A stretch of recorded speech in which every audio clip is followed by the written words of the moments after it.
What's up everybody, you're watching JoeBox TV. That's right, we're back. It's been quite some time since I've done a boxing commentary video on this channel. And I'm excited. We're going to talk about a little bit of everything that's been going on in the boxing world. A lot of water under the bridge since I did a video like this. A lot of new developments in my life. I came back home to West Virginia after having lived in Arizona for a few years. Lately I've just been working hard, training, studying, and I've really enjoyed the last few chapters.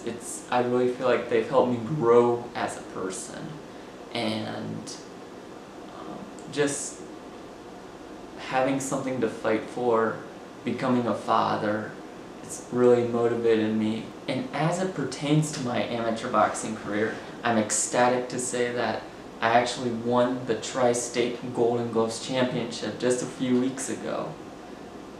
2022 156-pound TriState Golden Gloves champion. I don't like to brag too much about this channel. I just kind of like to post training videos, post some of my fights here and there, and let you guys see it, but I did want to take a moment to at least let y'all know that I came home with the championship.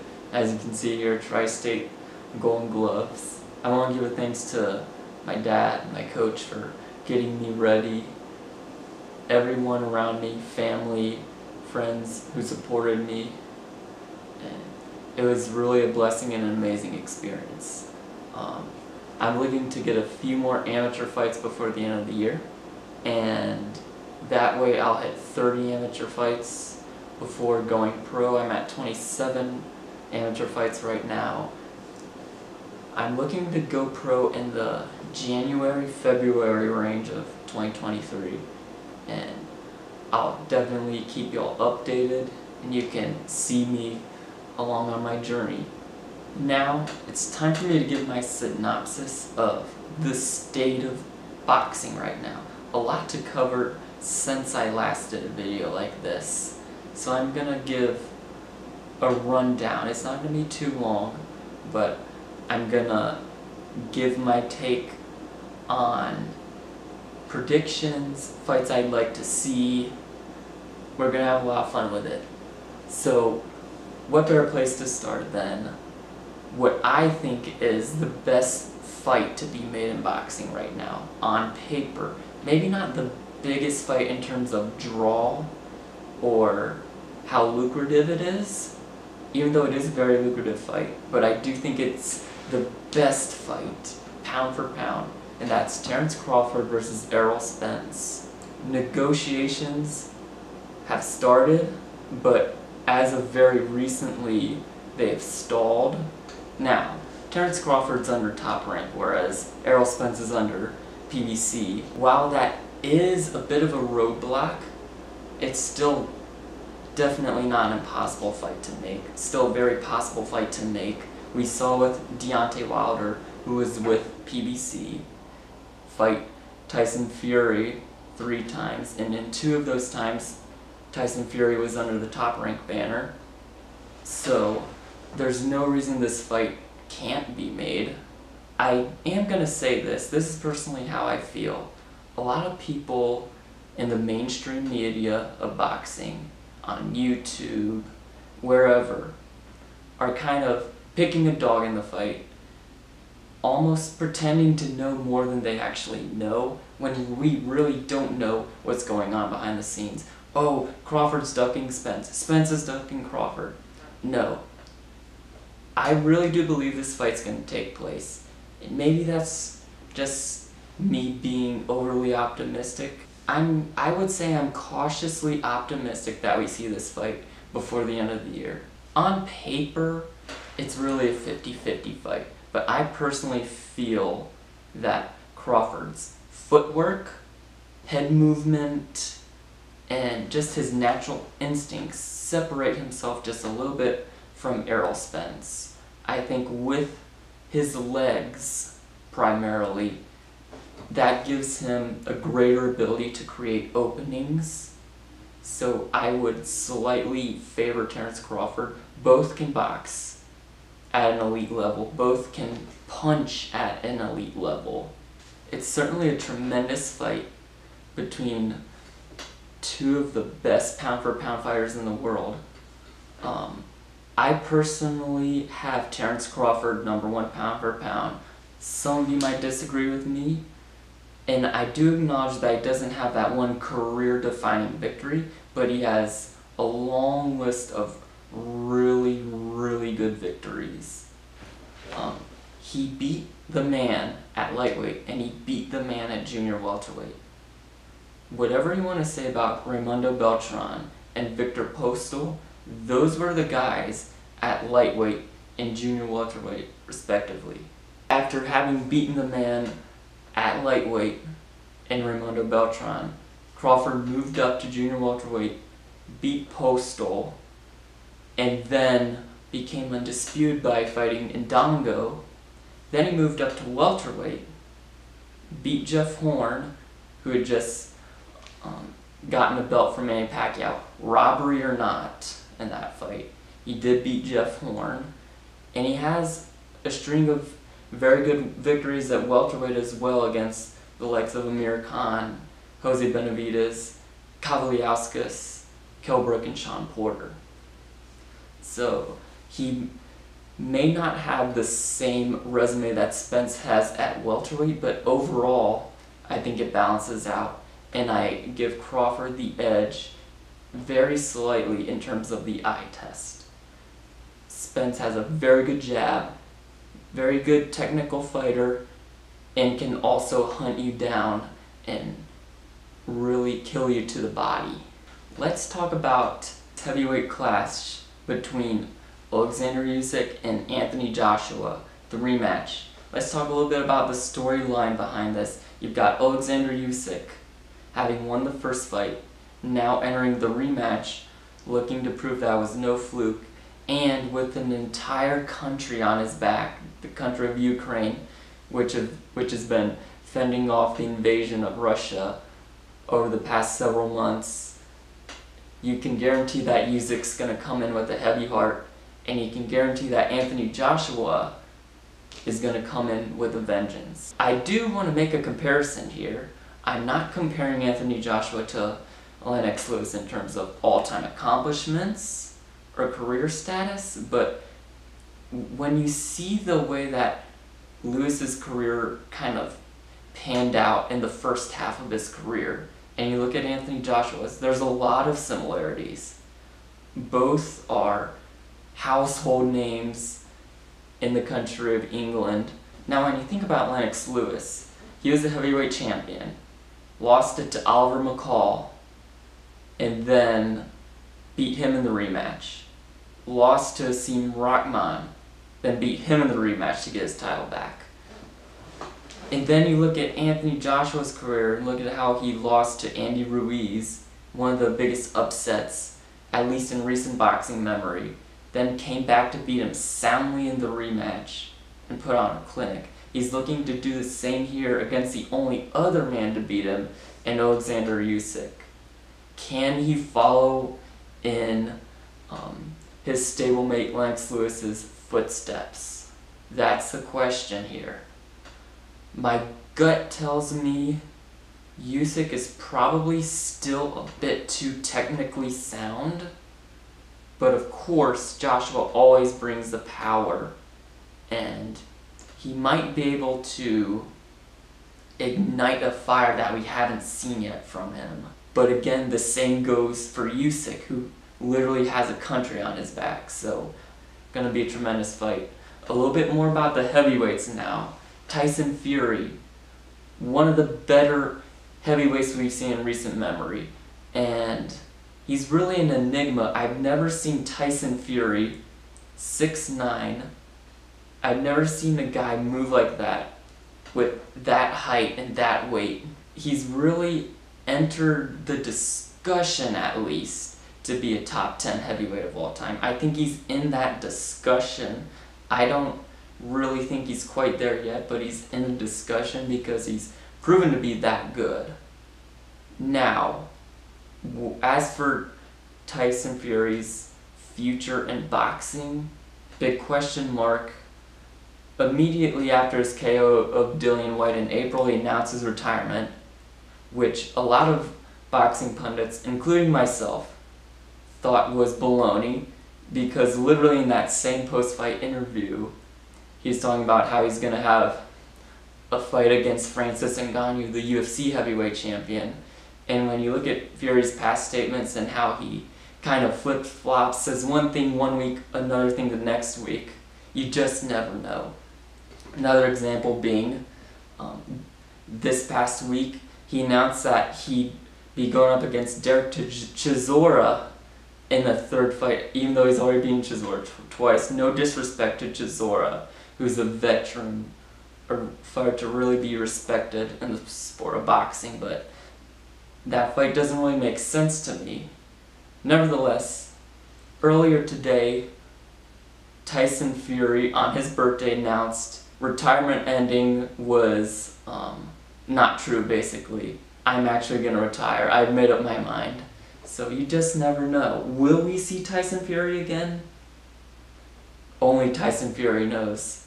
But if he does come back, a fight against either Anthony Joshua or Alexander Usyk would be massive. And if he doesn't, I think particularly a fight between Anthony Joshua and Deontay Wilder is a very interesting fight. Because just a few years back, that was the fight to make. And a lot of people seem to think that fight's lost steam. I feel like it's regained steam now when you look at Wilder coming off those losses to Fury. And then you look at Joshua being kind of in a critical spot right now. I think win or lose against Usyk, that's a very marketable fight once again. So let me know in the comments how you see the heavyweight division panning out in the future. Let's talk about the rubber match that'll happen in September. The third fight between Canelo Alvarez and Gennady Golovkin. If you look back on previous videos I have made, I'm on the record saying that I believe Triple G won both of the first two fights. I thought he got outright robbed in the first fight. I thought he narrowly won the second one. I didn't have a huge problem with the decision, with them giving it to Canelo in the second fight. It is what it is. I feel like even though Canelo was the aggressor, made terrific adjustments in that second fight, and landed more power punches, I thought Triple G swamped him in the jab category by such a wide margin, and landed enough clean head-snapping shots, even if they weren't very hard shots. Nevertheless, we have to recognize Canelo Alvarez has been on an absolute tear. He's been on one of the greatest runs that we've seen recently from any champion since that second Triple G fight, beating the likes of Danny Jacobs, Rocky Fielding, Sergey Kovalev. Whether Ward had broken him in their two fights or not, that's still a terrific win. And then he goes on and beats the number one guy at super middleweight at that time, Callum Smith, beats Billy Joe Saunders, he beats Caleb Plant. He has a mandatory against Yildirim. Canelo's reign of terror hit a massive halt in May when he moved up to light heavyweight and lost convincingly to Dimitri Bivol. No discredit to Canelo for stepping up and taking the challenge. Bivol was just too technically sound. It wasn't really the weight, it was just Bivol's game plan. He jabbed, he used movement, he used touch jabs to throw Canelo off. Canelo couldn't really get into rhythm, and when he tried to walk Bivol down behind that high guard and fire away with power shots, Bivol smothered most of it. I want to talk a little bit about pound for pound here. I see a lot of people still having Canelo Alvarez above Dimitri Bivol, even though he lost convincingly by unanimous decision. And this is my question. Their argument is Well, Canelo had to come up in weight. It was only one weight class. In the same weight class where Canelo had fought and won before against Kovalev. And you gotta think, it wasn't really Bivol's power that won him that fight. It was his technique and his game plan. So do you really think that if Bivol came down, let's say hypothetically, to 168 and fought Canelo at super middleweight, would we see a different result? I personally don't think we would. I just feel like Bivol has a perfect strategy against a fighter like Canelo. Again, no disrespect to Canelo, who's proven now to be at least in the mix with the greatest Mexican fighters of all time. I do still think that Gennady Golovkin has the ability to fight a similar fight to Bivol and potentially come away with a victory. You primarily need two of these three ingredients to beat Canelo. You need a sharp jab. Jabbers have always given Canelo trouble.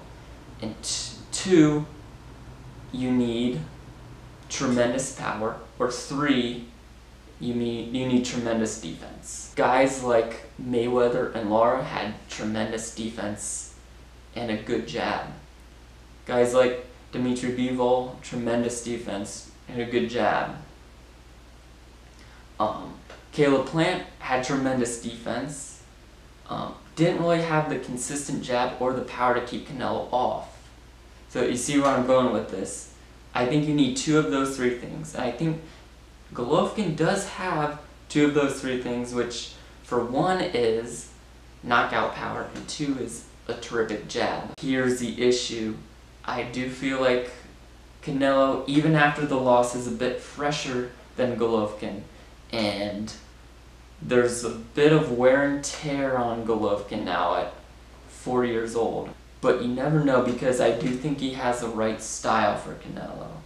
We shall see. I'll touch on it more as we get closer to the fight in September. As it pertains to lightweight, you got Devin Haney becoming the new undisputed lightweight champion of the world, defeating George Kambosos, who would upset Teofimo Lopez, who would upset Lomachenko. Wasn't a thrilling fight, didn't need to be. Haney boxed with great discipline and ring smarts, and ultimately, just like Bivol and Canelo, the jab was the key. I think that's been the story for a lot of big fights recently. The jab is the key. I'll do a full synopsis soon on the lightweight division. Matter of fact, next week I will have a video out breaking down the lightweight division and who I see coming out on top when all the dust settles, when all these top dogs end up fighting each other. We began to see it with Haney and Kambosos and Lopez Lomachenko. I want to see this trend continue where the best fight the best, particularly at lightweight. Haney is set to face Kambosos again in a rematch. There was a rematch clause, which sometimes in these fights where a fighter wins convincingly and they end up having a rematch, it does give me cause to pause and think there should be some conditions, there should be some caveats to that. But that's a different topic for another video, a different day. Nevertheless, we will see Haney once again coming over to Australia and fighting Kambosos. I think we see a very similar result. Even if Kambosos lets his hands go more, which he needs to do, I still see Haney coming out on top. I think he's just on a different level technically. Now for what I believe is one of the most lucrative fights to make in boxing. That's Gervonta Davis against Ryan Garcia. Gervonta Davis is beginning to become a pay-per-view name now. Ryan Garcia has a lot of star power. One of the most popular fighters on social media for sure. Some may call him the quote-unquote the Instagram champion of the world. I think he's a lot more than that. I think he's When you look at even his amateur background, he's proven he's legit. When you look at him getting dropped against Luke Campbell and then getting off the floor and beating him, stopping him, a guy who was a legit contender, I think he's proven he's legit. Then he had wins recently over Javier Fortuna and Emmanuel Tego. That was after having nearly a year-long break due to mental health issues, which props to Ryan Garcia for taking the time to get himself back into the right mental state. Because that's very important in a game like this, in the sport of boxing. Here's the caveat, okay? I do wonder, I am curious, if someone like a Gervonta Davis will see that and take potentially an opportunity to exploit it. This is the hurt business. This is not a game. This is a serious business. And I wonder if Davis, whether before the fight or during the fight, with his trash talk or just by taking the fight to Ryan Garcia and walking him down, if he feels like he can maybe exploit some of those vulnerabilities mentally, if things start to go wrong, or if Garcia starts to doubt himself a little bit, if Gervonta Davis can plant that seed of doubt, will Garcia break down? That is going to be in the back of my mind when I make my final prediction. I flip-flopped on it. I think it's a 50-50 fight. I don't think Gervonta Davis walks right through him. Like, I've seen many boxing pundits say they believe will happen. When I look at how Davis struggled against both Leo Santa Cruz, Isaac Cruz, and Mario Barrios, even though he did stop Barrios and Santa Cruz, he did get hit a lot and he lost rounds.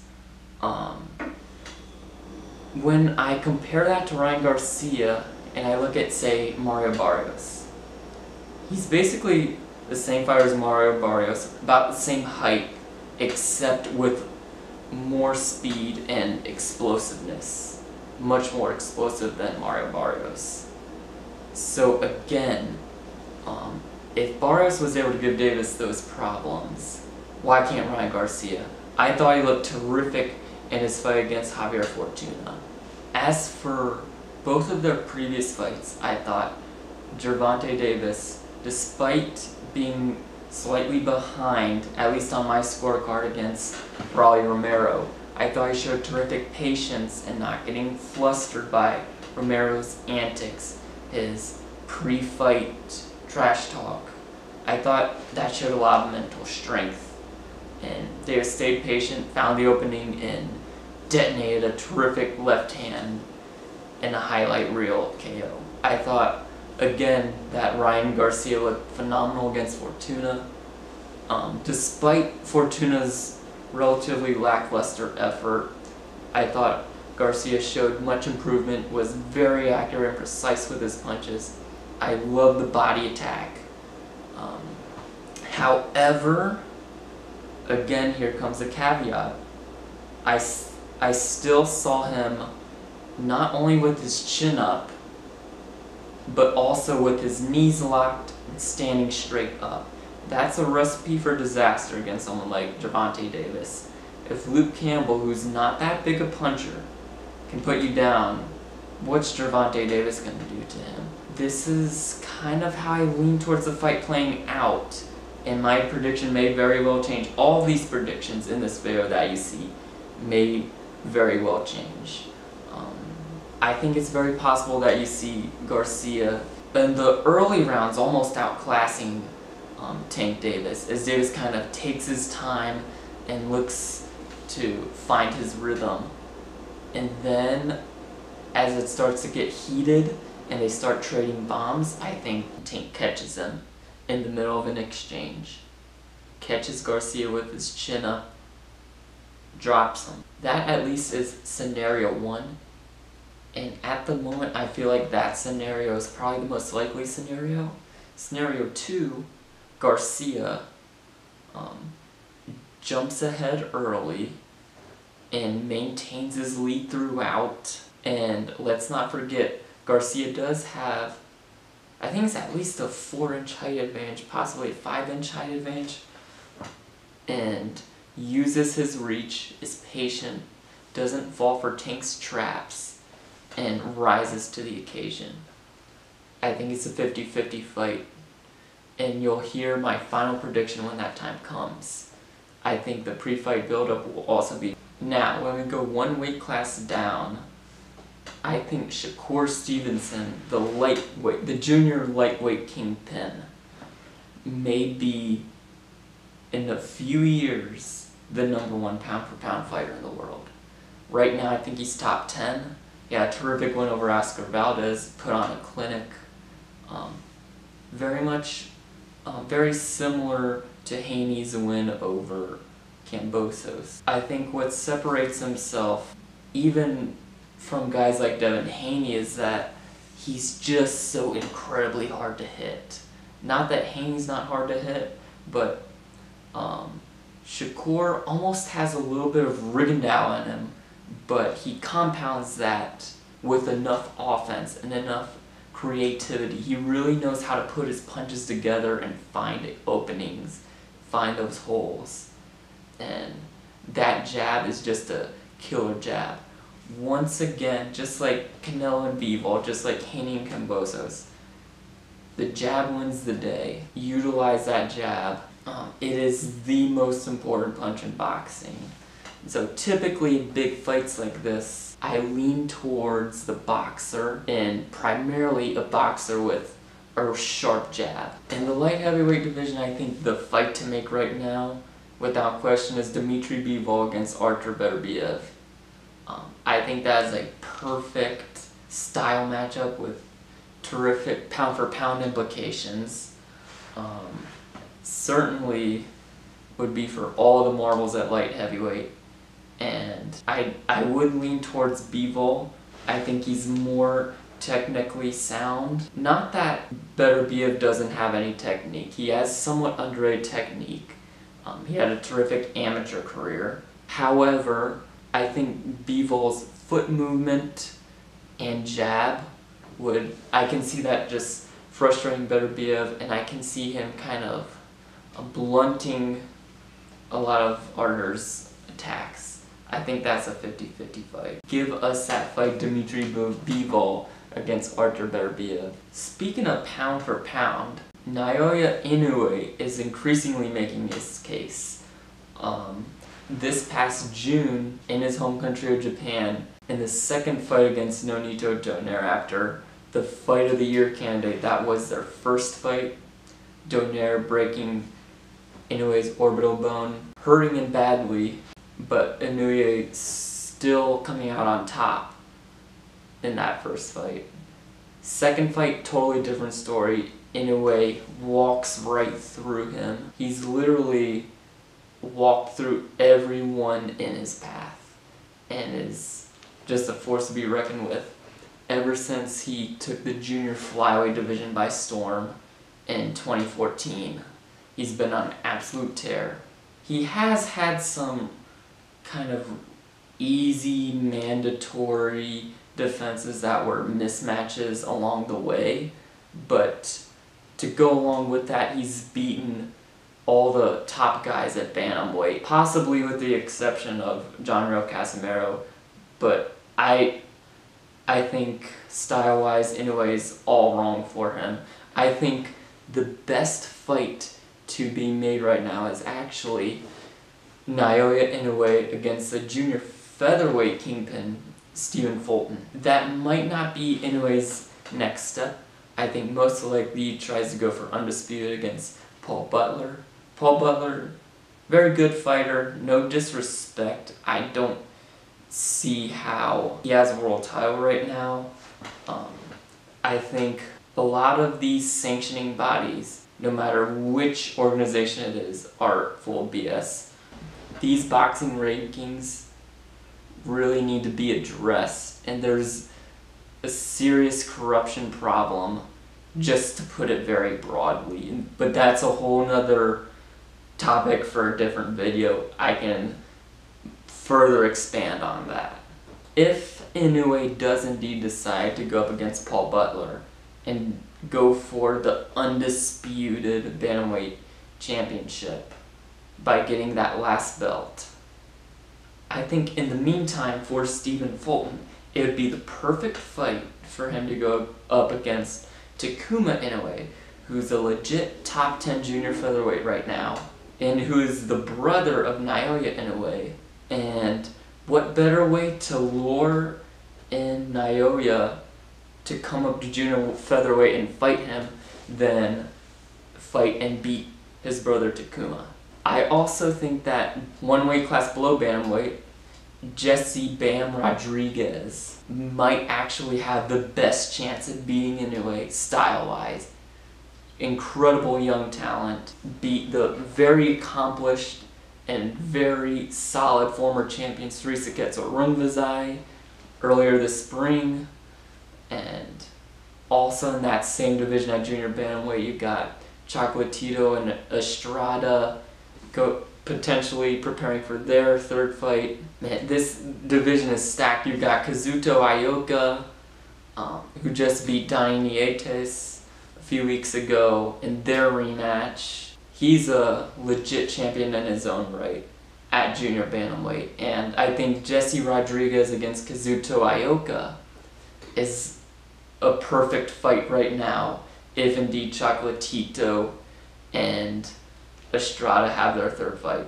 That, of course, is assuming that Jesse Bam Rodriguez gets past Israel Gonzalez on the Canelo Golovkin undercard, as I suspect he will. I gotta mention the YouTube boxing scene. Now, if you go back to a couple years ago, before the first KSI Logan Paul fight, I was on record saying that it could actually be very good for the sport having two top-tier influencers in YouTube going up against each other and selling their beef in the boxing ring. And I think I was of the mindset that it would be a good thing as long as they took it serious, and I think they did. And there was a lot of controversy, particularly among boxing purists, thinking that it's taking the spotlight away from those who have worked so hard for their opportunities, and I totally get that. But I think as long as they do take it seriously, I think it can be great for the sport in that it will draw a young fan base in. Now, I still stand by that to this day. Now, when it comes to Jake Paul, I originally thought he was a joke. I still do think to this day that he is largely unproven, although I do have to give credit where credit is due. Now, since I last did a video like this, Jake Paul has really skyrocketed in popularity among mainstream boxing circles. He's now 5-0. 5-0 with 4 knockouts. And I do have to give credit where credit is due for the ticket sales he produces, the way he does draw young fans in, and I've seen the way this guy trains, and it has somewhat changed my opinion about him. He does take the sport very seriously. He's getting world-class training and sparring, and he's proven that he, at the very least, respects the sport and has knockout power. However, I do believe there's a caveat there. When it comes to Jake Paul, he cannot run just parading around as if he's the face of boxing, when every opponent he's faced so far has been making their pro debut. You have to get in there and fight someone with professional boxing experience with at least a 50-50 record. That's my challenge for him. I do give him credit for at least attempting to when he was going to face Tommy Fury, the brother of Tyson Fury, and that eventually fell apart. First time was because Fury was injured, second time because Fury had visa issues getting into the US. Then of course the Hasim Rahman Jr. thing. I personally believe if you're Hasim Rahman Jr., you're gonna sign a contract, make sure you read it. And supposedly just couldn't make the weight. Now there was sparring footage that was released. I thought Jake Paul held his own. He definitely landed more punches in that sparring video than Rahman did, but when you take things into context, it was very clear, at least it seemed to me, that Rahman was holding back, practically fighting with one hand. And I think if he had stepped it up in an actual fight, it could have been very different. Even if that was 2.5 years ago, and even though Jake Paul has improved since then, I would favor Rahman, but nevertheless, I do give credit to Jake Paul for at least trying to get that fight. I'll have more on KSI's next fight as that fight gets closer towards the end of the month. I was really looking forward to KSI versus Alex Wasabi. Unfortunately, that fell apart. Now, KSI's come in with this last-minute replacement named Swarms, a rapper named Swarms, who I've never heard of, is apparently very big in the UK, but has seemingly no boxing experience. I can't say I blame KSI for wanting a warm-up fight at the same time. Ultimately, the goal is for KSI to square off with Jake Paul sometime next year, and I think that's a very interesting fight. When it comes to Jake Paul as a business person, that's where I think I gotta give him the most credit. He's done a great job with MVP promotions, particularly with Amanda Serrano getting more exposure to women's boxing. I think that's a great thing, and I want to kind of use that to segue into the fight between Katie Taylor and Amanda Serrano. I think that was pretty much the Mayweather-Pacquiao of women's boxing. I think it was a terrific fight, action-packed. I absolutely have to give credit where credit is due. Amazing fight. I thought that the decision was the right decision. I thought Katie Taylor had edged it out with the precise right hands, even though that in the middle rounds Serrano did come on very strong and hurt Taylor very badly. It is still scored on a round-by-round basis, and I think Taylor won more rounds and was landing, by and large, the cleaner shots. Nevertheless, a terrific fight. Would love to see a rematch, and I really like this trend in the sport where slowly but surely the best are starting to fight the best again. I think there's much reason to be excited about the women's boxing card on September 10th with Claressa Shields going up against Savannah Marshall and Michaela Merritt going up against Alicia Baumgartner. I think that's a terrific doubleheader, and I think it's a good thing that we're bringing more attention to women's boxing. I really do. And I honestly have to give Jake Paul a little bit of credit there where credit is due for getting them that exposure when it comes to Amanda Serrano. And lastly, I want to close out by saying, let's keep this trend going, the best versus the best. I hope to see that with Terence Crawford and Errol Spence, with Gervonta Tank Davis and Ryan Garcia. I want to see these fights for the sake of the sport. I think it is slowly but surely trending in that direction when you see that we have more and more undisputed champions now. We've got Canelo Alvarez undisputed at super middleweight.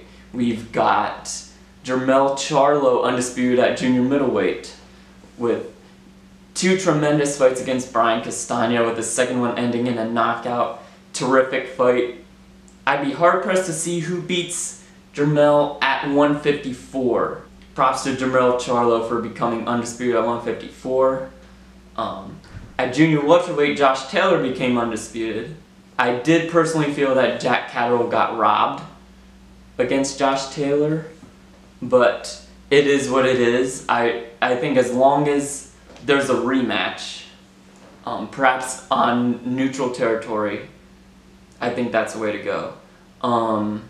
You got Devin Haney at lightweight becoming undisputed. You've got Nyoya Inoue potentially getting ready to become undisputed and fight Paul Butler. It's really seems to be a bright days ahead for the sport of boxing. and I think there's much reason to be optimistic. Let me know in the comments below. Until next time, JoeBox TV out.